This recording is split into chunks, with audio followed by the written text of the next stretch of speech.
Hello, welcome to Little Machines and Drama Queens.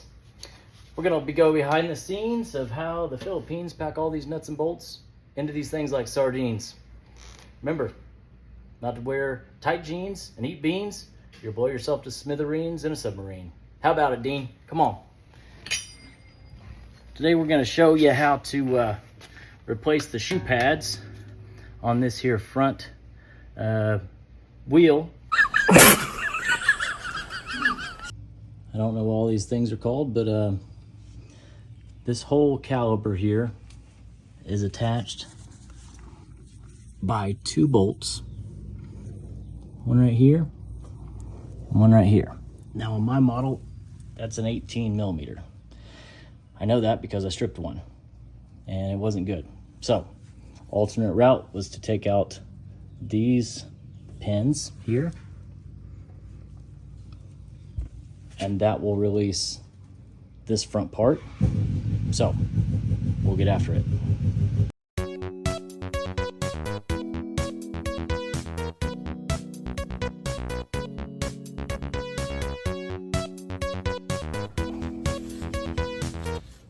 Now there's your big button. Not sure what they call that. We've got a little tool to press this guy back in there, and that will force all the brake fluid back to the top. A lot of people don't know this, but you can use the back end of a wrench for this. That's what it was actually invented for. We're just going to slowly move that boot and everything back into its home. Go back home. Brake pad phone home. All right. And like a good dog, they stay there.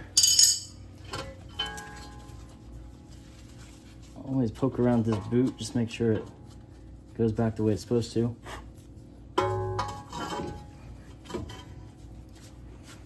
These aren't terrible. I replaced these not too long ago.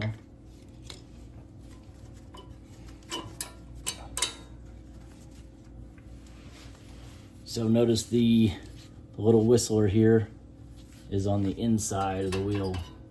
That's the only part that you really have to remember. And then this little clip just snaps up there, and they usually give you a replacement.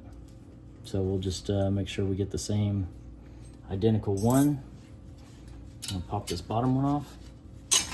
It looks the same.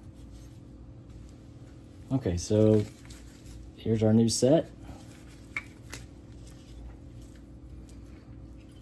You can tell they're probably about maybe 50% worn. So this little bracket has this little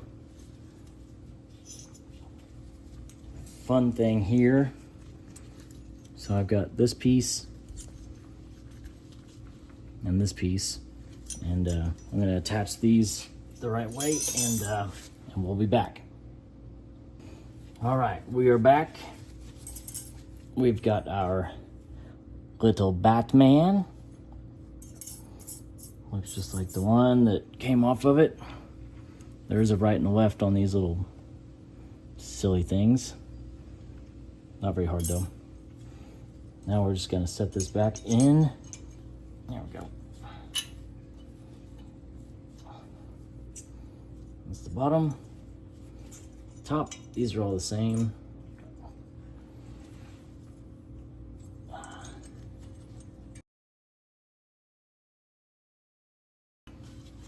Alright. Like a snap-on tool.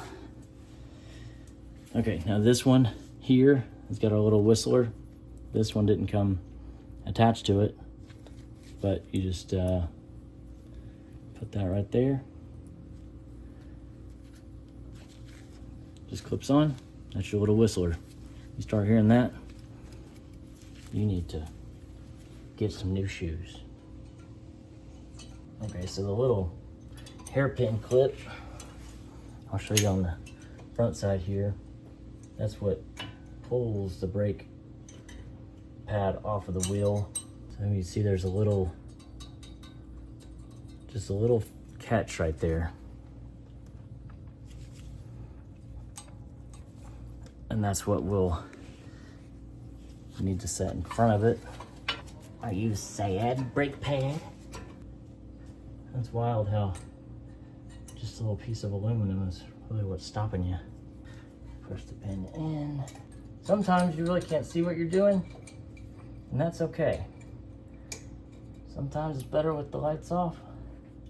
I know you can't see what I'm doing, but I can.